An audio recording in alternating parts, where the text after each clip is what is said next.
I'm Jody Butts, and welcome to Season 2 of the At Risk podcast, brought to you by Interac. I hope everyone had a great summer and has been vaccinated.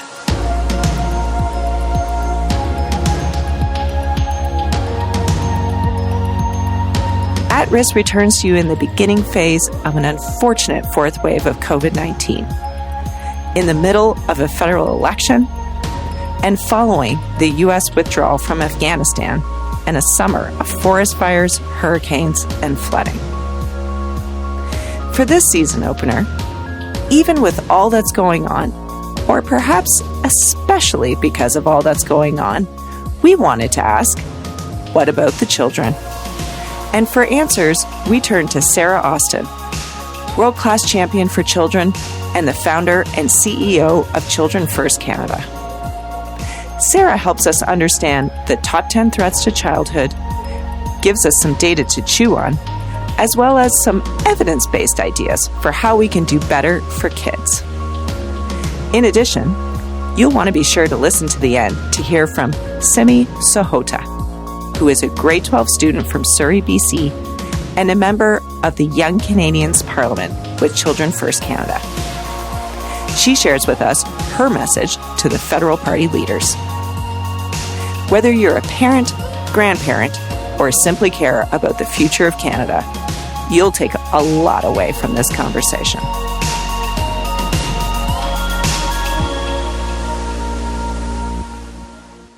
Thank you for joining me, Sarah, and welcome to At Risk.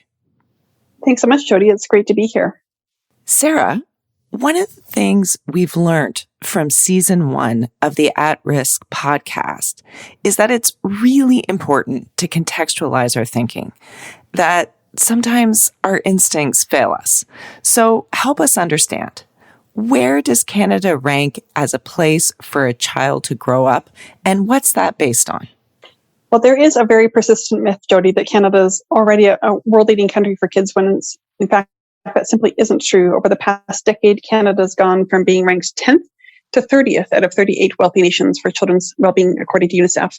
That's pretty startling, I think, for most Canadians to hear, and I think quite perplexing, because we tend to think of ourselves as being world leaders on so many fronts for democracy and human rights and our healthcare system and on and on. But when it comes to our kids, we've really seen a very steady decline in the protection of their human rights and their health and well-being.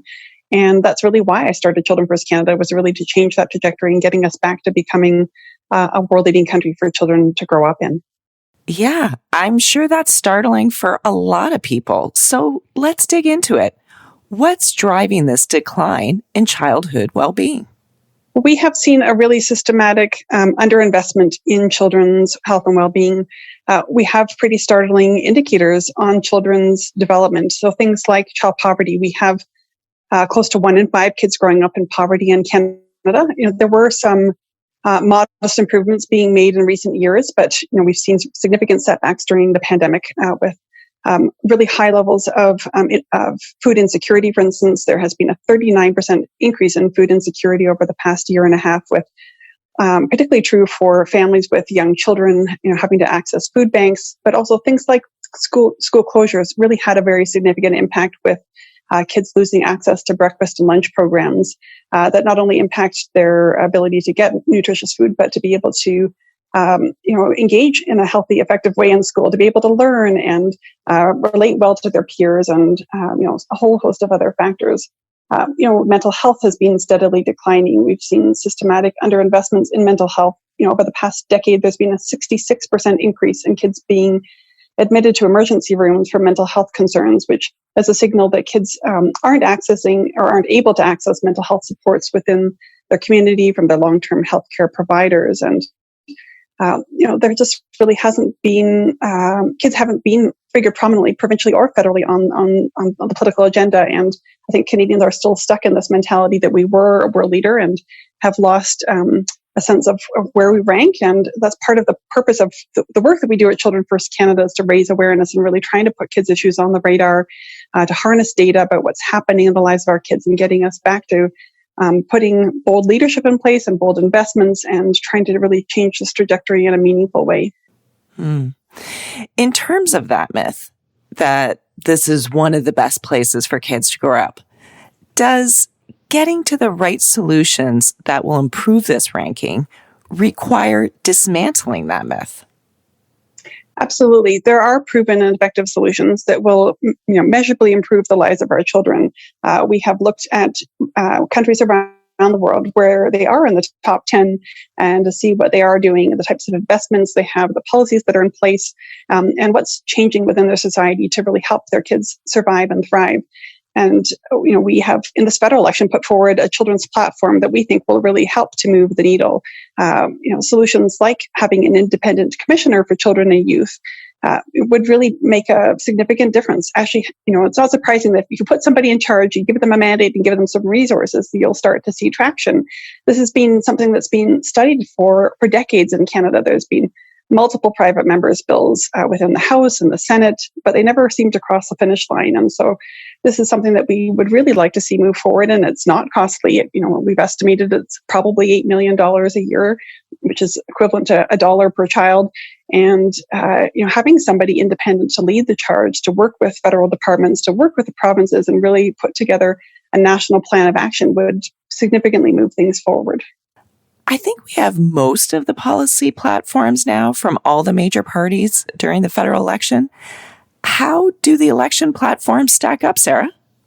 Well, we've looked at each of them and we're watching them closely and all the announcements that are happening on a daily basis. There are little bits and pieces in each of them that I think would be meaningful on different issues like mental health and housing and poverty, on reconciliation. But we're just not seeing the comprehensive and really bold leadership that's required. Kids are in a state of crisis in our country, and I'm not overstating that. Earlier this year, we, along with children's hospitals and children's charities, declared Code Pink. That's a pediatric emergency. Children's lives are in danger. We are in a state of crisis, and it's really going to require a very bold plan and significant investments to address the immediate threats that kids are facing, let alone to turn the tide and really getting us back to becoming a world-leading country for kids. And, in light of the crisis that we're in and the latest Raising Canada report that we've released with very startling findings and bold recommendations, we're just not seeing that type of leadership right now, that type of commitment that's needed. And, we hope that, we've still got a couple of weeks left in this election that we're going to start to see some traction on that. And Canadians, adults and kids alike speaking up, calling on the federal leaders, calling on the local candidates to do better and to make a big, bold plan to put kids at the heart of our pandemic recovery. Well, I think you have a good moment to try and get some traction here, despite the piecemeal approach of the federal parties. Last year, we spoke with 4 parents about their decision-making as to whether to send their children to in-person learning or to virtual learning. And what a fraught and difficult process that was for them. I think it's fair to say that things only got worse, at least in Ontario, as a parent and in terms of how you were feeling your kids were doing. One of the key themes of that discussion last September, and something that has continued to play out, is that as parents, we're trying our best, right? Like, we're trying to do the right things. We're reading incredibly large amounts of materials, just trying to find clues as to how to support the mental health of our kids, to try to better support their physical health, make sure that the kids are staying on track with their learning goals. But at a certain point, and this came out in the discussion, you just throw up your hands because it's kind of out of your hands. A lot of this needs to happen at a policy level. And it's certainly a personal frustration, and I've heard it from others. So much is being put on our shoulders as parents when really these are things that governments need to do. They need to set policy. They need to set the standards, and they need to create that safety net for all kids. We can't do it as individuals. What's your thoughts on that? Absolutely. I 100% agree with you, Jody. And I do believe, I agree with you. We're at a moment in time where parents have done their best. Every parent wants to do their very best for their child. And I think every parent that I know and have heard from over the past year and a half has just given everything they can to help their child get through this pandemic and survive. I mean, I don't think any of us are really thriving, but just to get through this pandemic. But we do rely on public policies, provincially, federally, to ensure the survival and well-being of our children. And in many ways, as a society, we have failed kids. We asked kids to make enormous sacrifices. They gave up school, birthday parties, sports, play dates, physical activity, and so much more. But when it came to protecting our children and providing the supports that they need, we just, at a public policy level, just didn't provide it for them. And parents are angry. Grandparents are angry. They've had enough. We've seen a rise of parental activism that I have never witnessed in my 20 plus years of advocating for children. Parents have taken to social media in enormous numbers to speak, particularly at a provincial level, around issues like schools and public health restrictions, to advocate for their kids. And I hope that we'll see that rise of parental activism in the coming days in the election, to see that Canadians demand and expect better for our children. The future of our country depends on our children. And we all know that every single day matters in the life of a child. When we delay acting and putting the supports that our kids need in place, it jeopardizes their survival. Looking at issues, for instance, like mental health, where suicide remains a leading cause of death for children ages 10 to 19. Like, this is one of the stats in our latest report that I find most galling. I'm the mom of a 10-year-old, and this one keeps me up at night. And I've heard from so many kids in this pandemic who have just really come to the brink and who have lost hope and who don't have mental health supports in their community. They're on wait lists upwards of months, sometimes years, to access support. And so they have to go to an emergency room if they're in a mental health crisis. I mean, that is just outrageous to me as a parent, let alone as a citizen and an advocate for all 8 million kids in our country. And I really do hope that we see parents rise up, grandparents as well.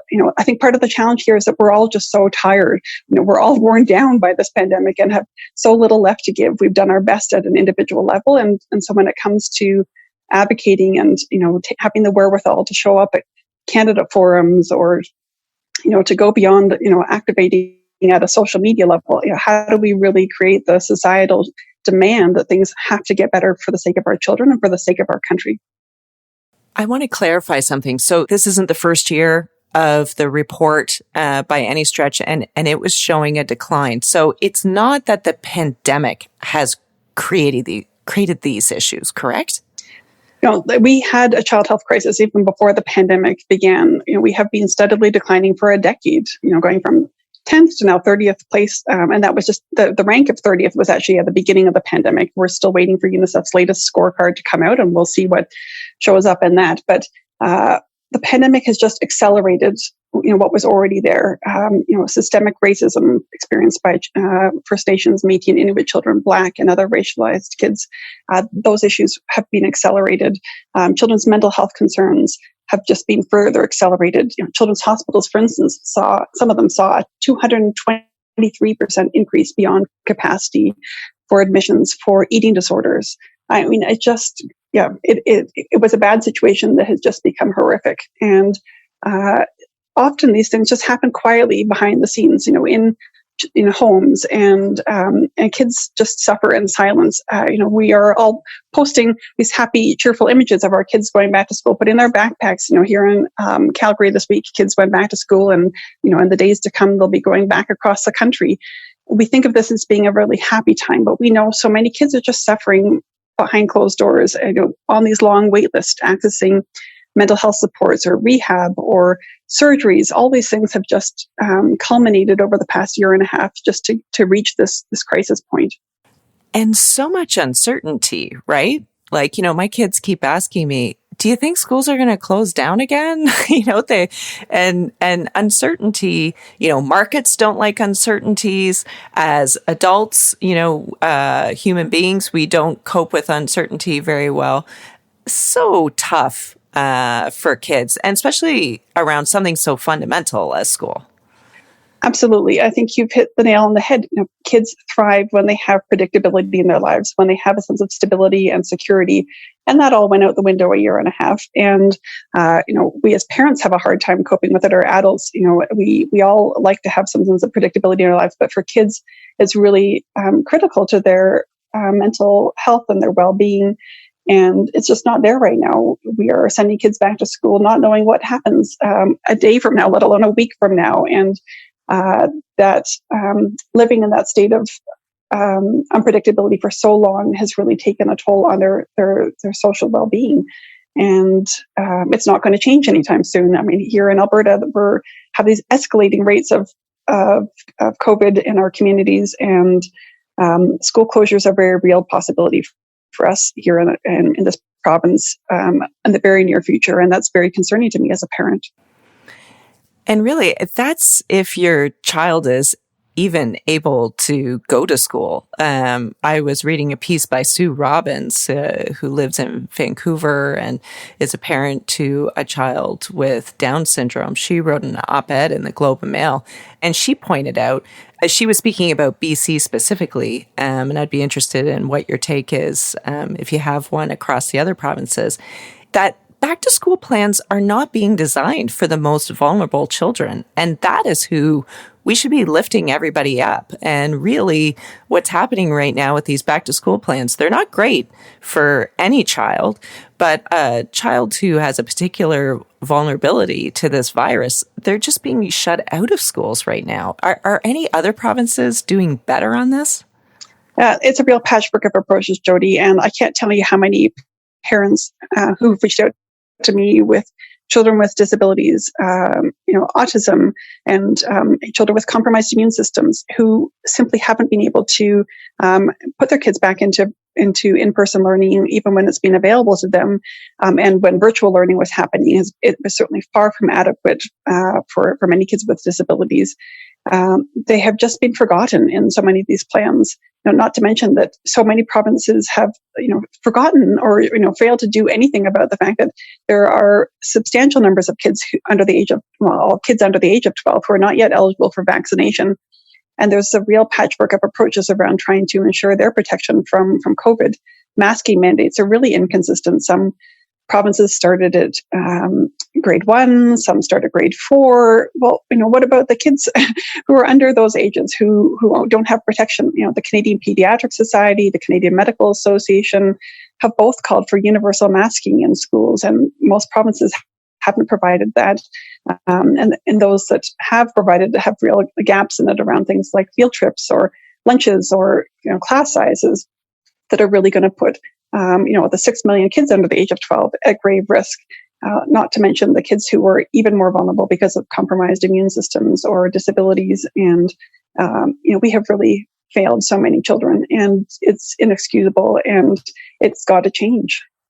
So there's a stereotype of, the politician kissing a baby. Theoretically, that's communicating that, politics and kids are a home run, only hospital ribbon cuttings are a close second. And yet, what you're very clearly telling us, and what the evidence is very clear on, is that children are totally overlooked from a public policy perspective.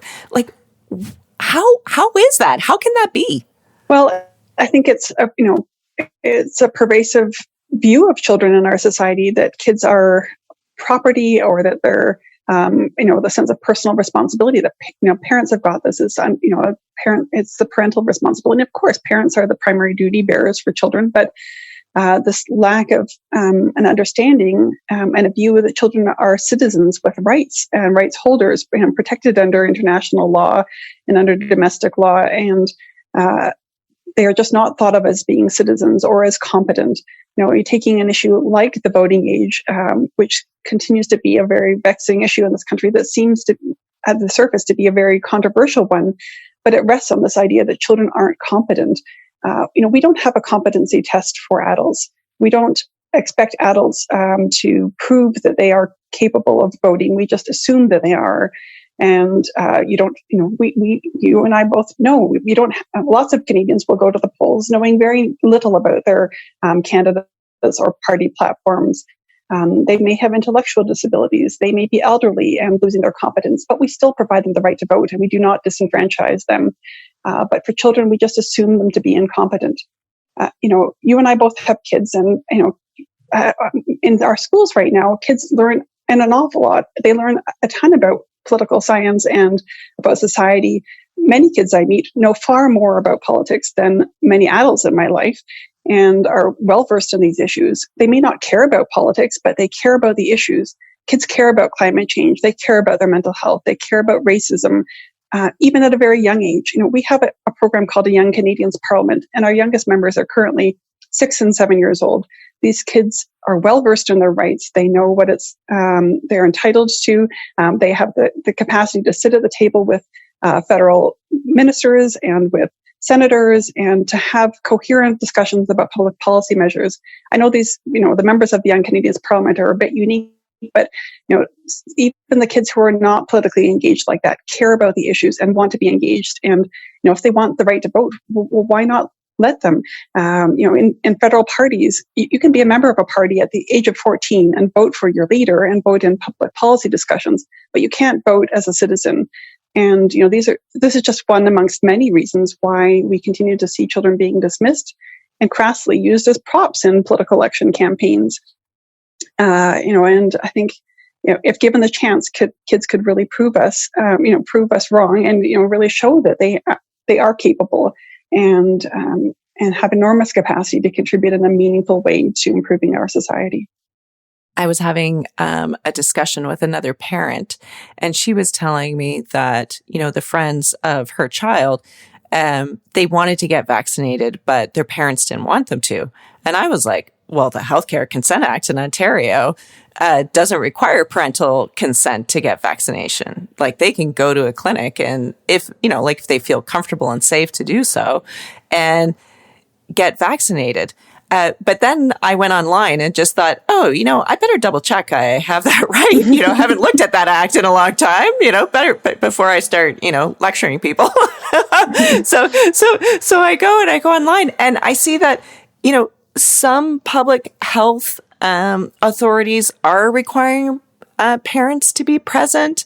Some aren't. Some are doing it for safety reasons, i.e. if a child had an allergic reaction or some other type of reaction, they want to have someone else present, which, does make sense, although it's a room full of clinicians. And others, no reason given, just, want parental consent, even though the child has capacity to consent for themselves. Like, what does that have to do with regional diversity? Why would that be left up to regional public health units? Well, it's emblematic of our patchwork approach to how we treat our children. There are real inconsistencies within a province, let alone across this country. And I think, at a very basic level, if we, whether your child is born in Toronto or Edmonton or Iqaluit or St. John's, I think every child deserves to have the same access to care and treatment and equitable access to services, and yet that simply isn't true. And we have devolved our public policy making in a way that just really fails our children, and kids fall through the gaps, or where public policies may be violating children's rights, but there isn't anything done to challenge that. And again, we're just part of the idea of having something like a national commissioner for children and youth, or having a national strategy with clear national goals and dedicated resources to improving the lives of our children. It would go a long way. We simply don't have a national vision for our children right now. There is no plan. Going back a decade ago, when we were in the top 10 for children, we had a clear national plan of action. There was national dedicated leadership. And with all of that being dismantled, it's not surprising that we have lost our way. And, we really have to get to the point where we actually believe that our children are a priority, and that we put leadership and resources behind that to really help change that trajectory for our children. And how might, engaging children in policy making look like? Well, the methods you can use may vary, but, our Young Canadians Parliament is one model that can be used and is being used by government to consult children. The Young Canadians Parliament meets regularly. These kids are from all walks of life. They represent the diversity of Canadian society. They meet on a regular basis to learn about their rights on a wide range of issues. And not only are they bringing forward their ideas and their own public policies and their own agenda of what needs to come forward in Parliament, they are also a sounding board for government. So earlier this year, when Minister Taggart was developing the State of Canada's Youth Report, she and her team had the chance to consult the Young Canadians Parliament and seek their input about what it's like to be a young person in our country today. When Senator Moody was developing her private member's bill for the Senate on the establishment of a commissioner for children, she came to the Children's Parliament and consulted them. Now, that's one example of how you can do it, but there's public polling that can happen with kids of various ages, but to see policymakers simply having the chance to meet with kids themselves, to have facilitated discussions on these issues, is something that can be done. There is expertise, and there are organizations like ours and others who are able to help support that. We see many ministers. The Prime Minister has a youth council, but I think the members have to be 15 or 16 to start. And we have pointed out that that's a gap. You don't magically develop competency at the age of 15. We need to start in the early years, and we have clearly proven that you can meaningfully engage very young children, as young as 6 and 7, and sometimes even younger, in policy decisions that affect their life. You can't do it. You have to do it in an age-appropriate way and support their developmental capacities, but it certainly can be done. And I think what surprises me continually when I see kids in action and having the chance to have these discussions with policymakers is they are often so bright and so creative, and they have this sense of urgency. We as adults can often become quite complacent. Our persistent child poverty problems, or child abuse rates, or the mental health concerns, these issues are burning in the lives of our children. They know what it's like to suffer. They've seen it in their own lives, in the lives of their peers, and they just aren't prepared to wait. And they expect us as adults to do better by them. To some extent, we're experiencing the Greta effect of that rage and impatience and intolerance for the status quo. But when I see policymakers at the table with these young kids having these discussions, it ignites a fire in them. And I see often policymakers taking off their political hats and their formal agendas, and their talking points go out the window, and they just become ordinary people. They were kids once themselves. They have kids. They have grandkids, or they know kids that they love. And it just really changes the tone of the conversation. It's become quite common in political circles now to talk about when you add women, you change politics. Well, when you add kids, you change politics. And it creates a sense of, it brings the heartbeat back to the conversation, and it brings this burning urgency back. And it creates this enormous creativity around what is possible. And I think it's such a powerful thing to see in action. And I hope more of our political leaders will embrace that way of thinking and doing. That's such a great thought, and so true. I mean, I've seen it even just, when Gerald was working in Parliament, I would bring the kids around, and all the leaders were nothing but smiles and bending down to the kids' levels. I remember particularly Thomas Mulcair just being, absolutely delightful with the kids. And, since that time, I've, sort of joked, but have been somewhat serious in saying that, instead of having the press gallery dinner where everybody gets up and snarks about each other, given, sort of the increasing polarization of the House, maybe folks should just get together and either bring their kids and pets or share stories or pictures or something, because they need to focus more on what they have in common and what they care about, and less on making cheap shots at the expense of each other. Yeah, absolutely. Well, and I've seen it, so many times, and it's whether it's within our Senate or the House of Commons, when kids are in the room, the dynamic changes. And our Young Canadians Parliament hasn't been able to come in person because of COVID. We hope that will change in the near future. But I've seen it happen here in Canada. I've seen it happen around the world. I've seen it happen in the United Nations. It just radically changes the tone of the conversation and the pace at which we work, because they just drive us and fill us with this sense of hope and possibility and urgency and creativity. And I hope we can somehow bring that back in and reignite that sense of possibility within our political leaders. And it just changes so much.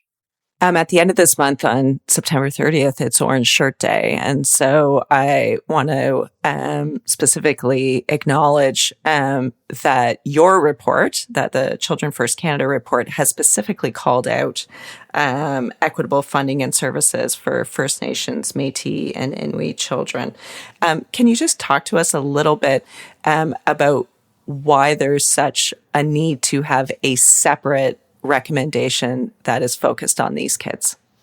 Well, First Nations, Métis, and Inuit children are the first peoples of Turtle Island, and they have suffered grave inequities as a result of colonization and the legacy of residential schools. And whether they are on or off reserve, experience grave violations of their human rights. These are not just issues of our past, they are very much our present. The work of Dr. Cindy Blackstock and the Caring Society and many other Indigenous leaders has really helped to put a spotlight on the grave inequities that they experience and the systemic discrimination that has happened and continues to happen.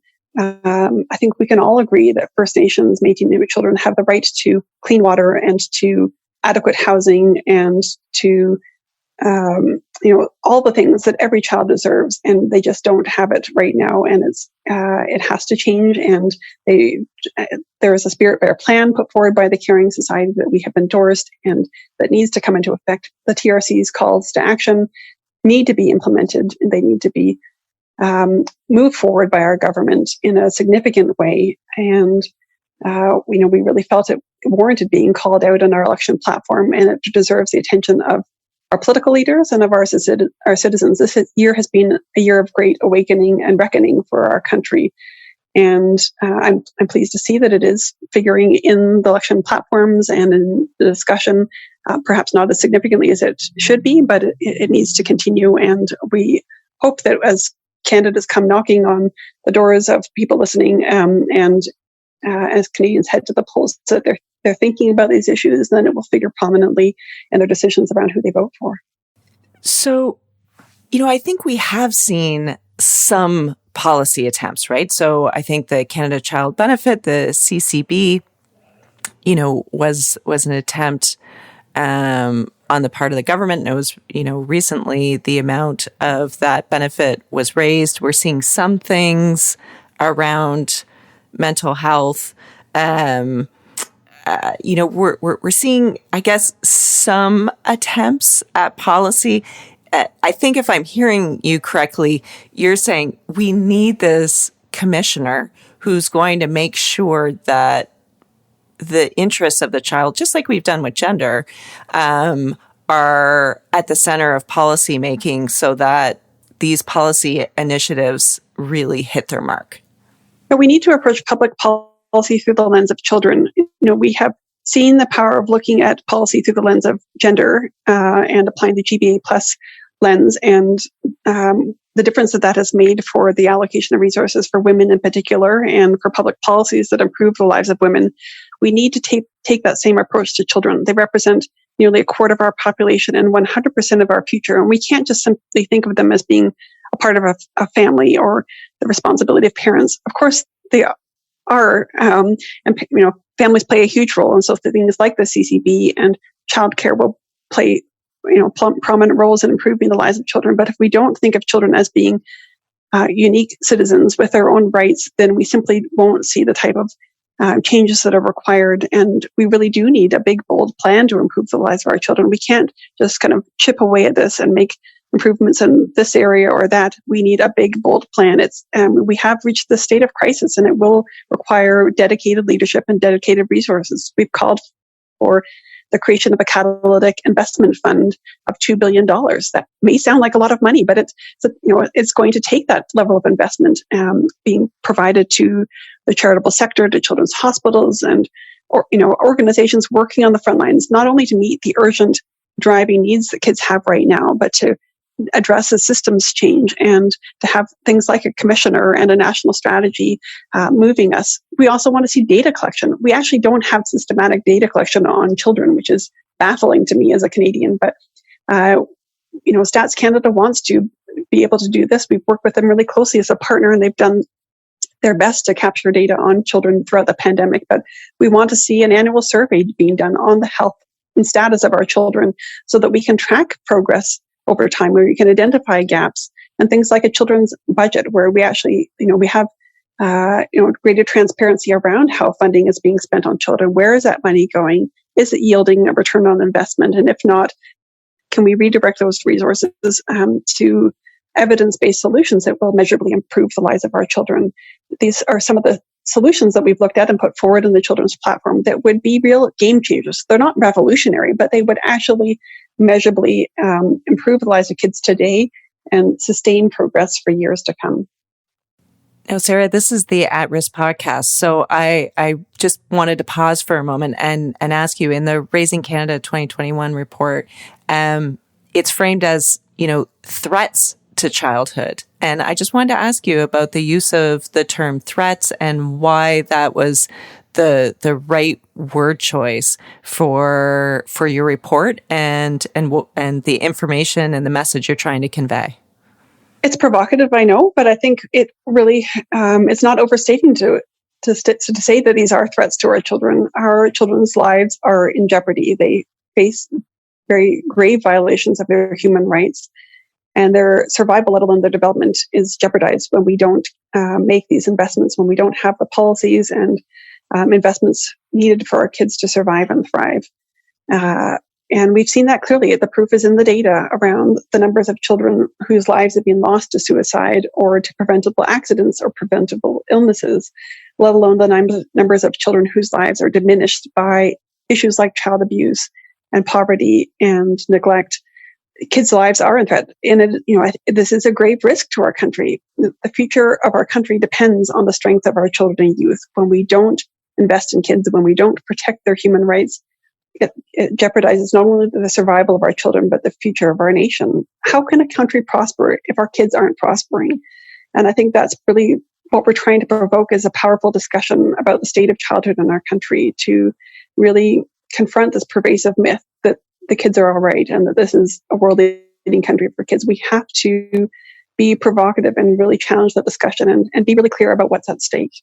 Sarah Austin, thank you so much for being a world-class champion for children in Canada and for taking this time to speak with us about the top 10 threats to childhood. Thank you so much, Jody. It was a real pleasure.